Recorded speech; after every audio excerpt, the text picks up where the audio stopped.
Olá pessoal, então nós vamos começar mais uma videoaula onde nós vamos tratar do tubo digestório. Nós vamos começar falando nessa videoaula especificamente de esôfago, a transição esôfago-estômago e da histologia do estômago. Como essa é a primeira aula que nós vamos tratar do tubo digestório, antes da gente falar especificamente da estrutura dos órgãos, nós precisamos ter uma noção de como que didaticamente a parede desses órgãos é dividida. E por que que isso é importante? Porque nós vamos conseguir diferenciar um órgão do outro justamente pela composição das diferentes túnicas que compõem a parede desses órgãos. Então, nesse esquema, nós temos a parede de um órgão cavitário dividida em 4 túnicas. A primeira túnica é a chamada túnica mucosa, que é a que está mais perto da luz. Essa túnica mucosa, por sua vez, é dividida em 3 lâminas. A lâmina epitelial, que reveste a luz do órgão. A lâmina própria, que é um tecido conjuntivo, que em alguns órgãos vai ter glândula e outros não vai ter glândula. Esse tecido epitelial também varia de órgão para órgão. E essa outra, uma camada composta de músculo liso, chamada muscular da mucosa. Então, nós temos a túnica mucosa dividida em lâmina epitelial, lâmina própria e lâmina muscular da mucosa. Abaixo da mucosa, indicada pelo número 2, nós temos a submucosa, que é tecido conjuntivo e, novamente, em alguns órgãos vai ter glândula e outros não. Na submucosa também, nós vamos ver mais na frente, nós encontramos o plexo submucoso, que é um conjunto de gânglios que está distribuído em todo o trato digestório. Esses gânglios, eles pertencem ao sistema nervoso autônomo e eles atuam principalmente na contração da muscular da mucosa, fazendo muitas vezes o esvaziamento de glândula e o pregueamento da mucosa do órgão. Indicado pelo número 3, nós temos a túnica muscular. A túnica muscular, de uma maneira geral, é composta por duas camadas de músculo liso. Essa túnica é responsável pelo peristaltismo, pelo movimento peristáltico que faz o alimento se movimentar pelo tubo digestório. Normalmente, ela possui uma camada interna com células circulares e uma camada externa com células longitudinais. De novo, entre essas duas camadas de célula, ou seja, dentro da túnica muscular, nós também encontramos um outro plexo nervoso, um conjunto de gânglios e nervos, também pertencentes ao sistema nervoso autônomo, que ajudam a controlar o peristaltismo, chamado de plexo mioentérico, ou seja, que está dentro do músculo do sistema gastrointestinal, sistema digestório. E por fim, nós temos a camada mais externa, indicada pelo número 4, que é composta de tecido conjuntivo. Então, quando essa camada é composta exclusivamente de tecido conjuntivo, ela é chamada de adventícia, e quando essa camada é composta de tecido conjuntivo revestida por um mesotélio, ela é chamada de serosa. Então, normalmente nós temos como regra que órgãos que estão, entre aspas, soltos na cavidade abdominal, eles têm serosa, porque aí o mesotélio ele consegue se movimentar. Órgãos que estão em cavidades, por exemplo, como dentro da cavidade pélvica, na região cervical, no pescoço, como o esôfago, eles têm adventícia, ou seja, eles não têm um revestimento epitelial por fora, é só conjuntivo. Então, recapitulando, nós temos 4 túnicas: mucosa, submucosa, muscular e adventícia ou serosa. A túnica mucosa é composta ainda por lâmina epitelial, lâmina própria e lâmina muscular da mucosa. A túnica submucosa composta por tecido conjuntivo com ou sem glândulas. A túnica, e aqui tem o plexo submucoso. A túnica muscular composta por 2 camadas na maioria dos órgãos e também com o plexo mioentérico, e a última túnica, túnica serosa ou adventícia, com ou sem epitélio. Bom, agora nós vamos falar especificamente da estrutura do esôfago. Então vamos transportar o que a gente acabou de ver para essa lâmina histológica. Então vamos colocar um aumento maior aqui nessa região, e aí nós vamos observar a parede do esôfago. Primeira coisa para se observar é que aqui está a luz do órgão, então nós temos a lâmina epitelial, a lâmina própria, a muscular da mucosa, a submucosa e a túnica muscular. Nesse corte histológico, a gente não consegue ver a adventícia, que estaria aqui. Olhando com um pouco mais de detalhe as três túnicas do esôfago. Então a gente vê que a lâmina epitelial do esôfago é formada por epitélio estratificado, pavimentoso, não queratinizado. Lâmina própria do esôfago não tem glândulas. Uma muscular da mucosa bastante desenvolvida, uma submucosa com glândulas, e essas glândulas elas têm o papel de lubrificar o esôfago, lubrificar essa mucosa aqui. E também eu gostaria de chamar a atenção para vocês nesse local desse acúmulo de linfócitos, um nódulo linfático aqui. Esse acúmulo de linfócitos também é importante a gente ressaltar que em todos os nossos sistemas com órgãos ocos, e quando se estuda tecido, órgãos linfóides, se fala, o sistema linfático se fala sobre isso, ele possui o que se chama de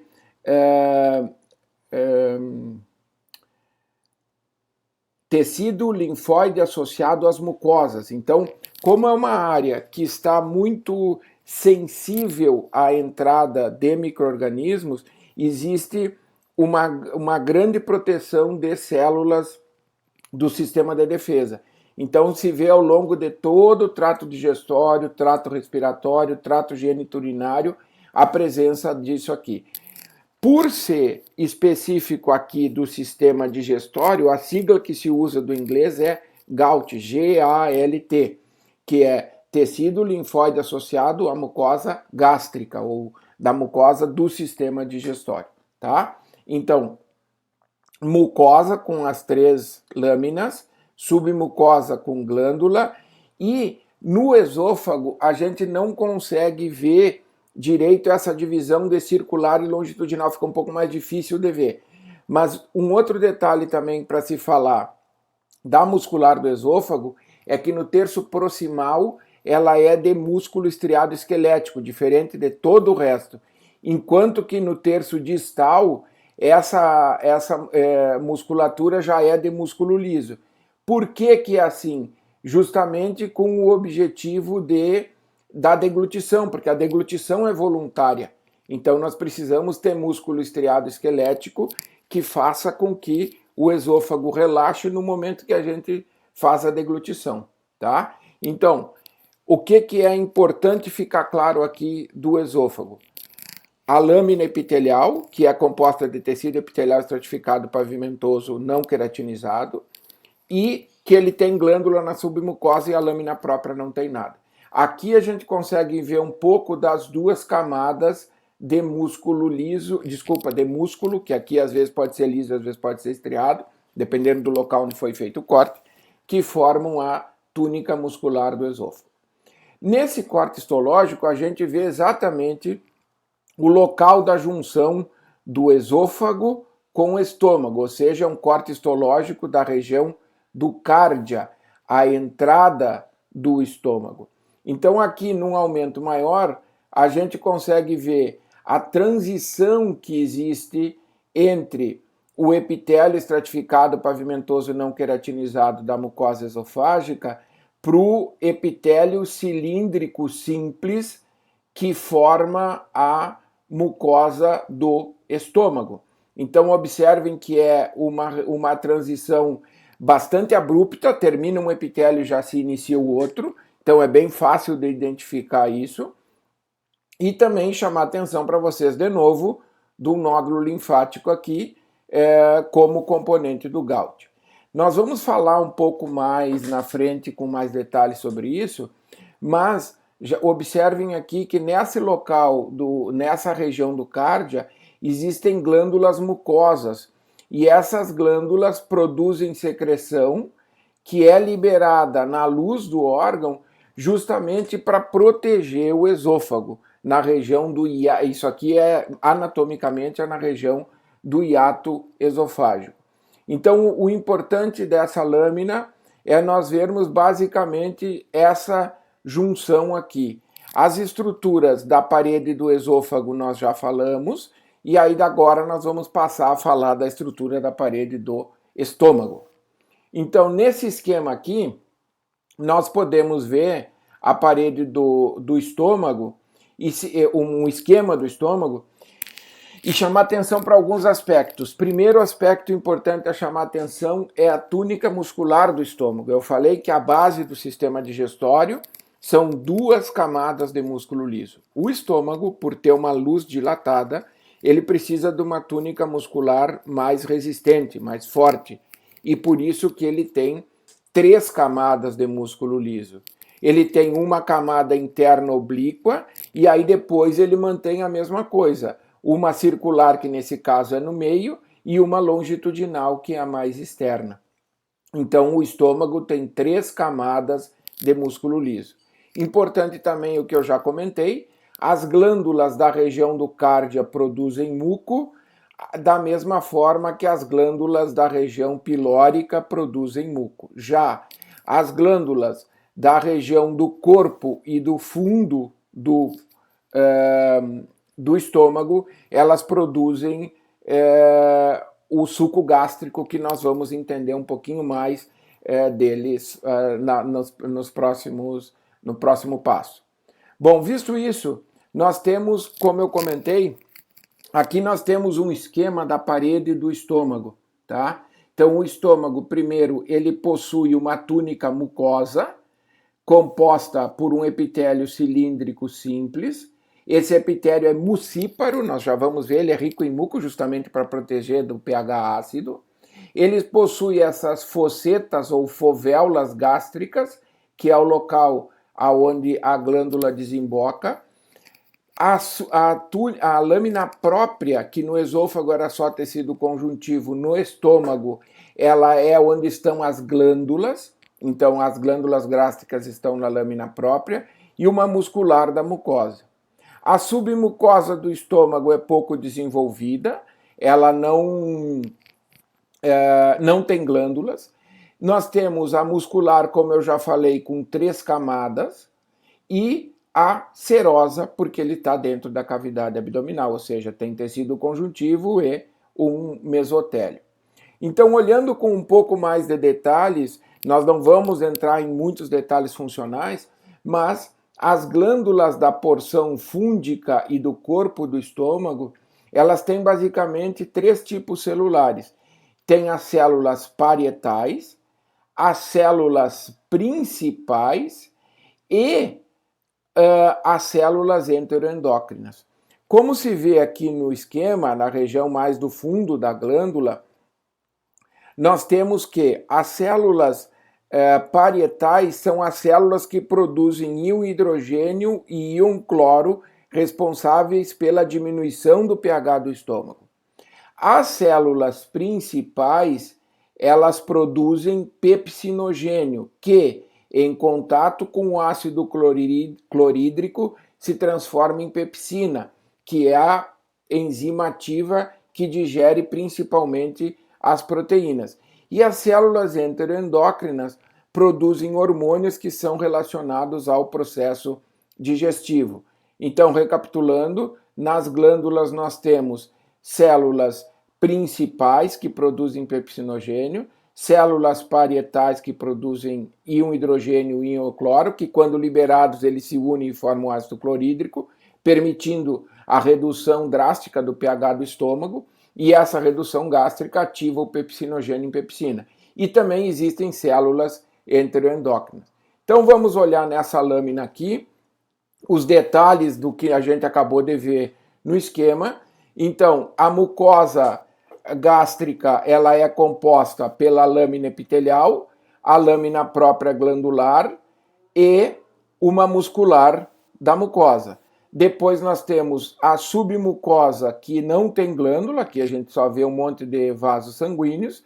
Depois nós temos a túnica muscular e novamente nessa lâmina não se vê presente a serosa. Então, a muscular presente aqui no campo, daqui até aqui. Aqui começa a submucosa e daqui para cima a mucosa, tá? Bom, olhando com mais detalhes, o epitélio que forma que reveste a luz do estômago. Como eu havia falado para vocês, é um epitélio cilíndrico simples. Mas ele é um epitélio cilíndrico simples que possui, se vocês observarem na superfície apical, parece que a célula está cheia de alguma substância. Isso é muco, justamente para proteger do pH extremamente baixo. Então, por isso que se diz que é um epitélio cilíndrico simples mucíparo. Isso aqui são as fossetas ou fovéolas gástricas, que nada mais são do que os ductos de secreção das glândulas. Então, observem que toda a mucosa é cheia dessas fossetas ou fovéolas gástricas, tá? Aqui de novo, ó, mostrando claramente uma aqui. Bom, quando a gente olha as glândulas da lâmina própria, ou seja, as glândulas da região fúndica, nós colocando um aumento maior, mesmo numa coloração de rotina como hematoxilina e eosina, a gente consegue diferenciar os dois tipos celulares. Essas células grandes com citoplasma bem acidofílico, ou seja, bem vermelho, são as células principais. São as células parietais, que produzem íon hidrogênio e íon cloro. Então elas é que são responsáveis por acidificar o pH. Essas aqui são as células principais, que são as células que produzem pepsinogênio. Como o pepsinogênio ele é inativo, no momento em que esse pepsinogênio é liberado na luz da glândula, junto com ácido clorídrico, ele se transforma em pepsina, que é a forma ativa.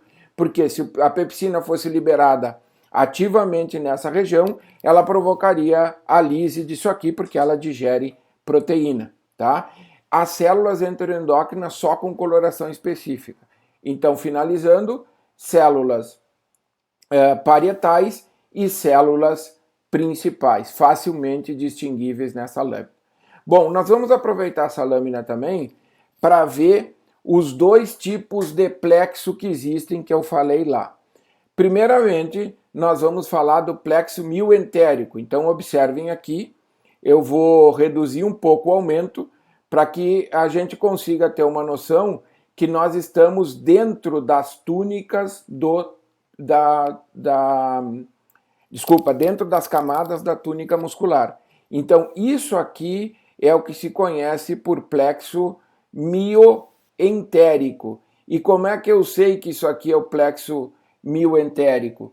Agora nós vamos ver a presença de neurônios, corpos neuronais, células grandes, núcleo bastante eucromático, nucleolo evidente, presença dos chamados corpúsculos de Nísel no citoplasma. Então isso aqui é um conjunto de corpos neuronais fora do sistema nervoso central, isso é um gânglio, e por ele estar dentro da túnica muscular, é um gânglio do plexo mioentérico. Agora nós vamos ver na submucosa uma estrutura bastante similar, só é um pouco menor, mas é a mesma estrutura. Observem que nós estamos dentro da submucosa, tá? Aqui está a estrutura, isso aqui é a mucosa, aqui é muscular, e quando se coloca um aumento maior nessa estrutura, se vai ver algo semelhante, ou seja, corpos neuronais formando um gânglio nervoso que faz parte do plexo submucoso. Bom, pessoal, essa aula era isso e nos encontramos em algum vídeo no futuro.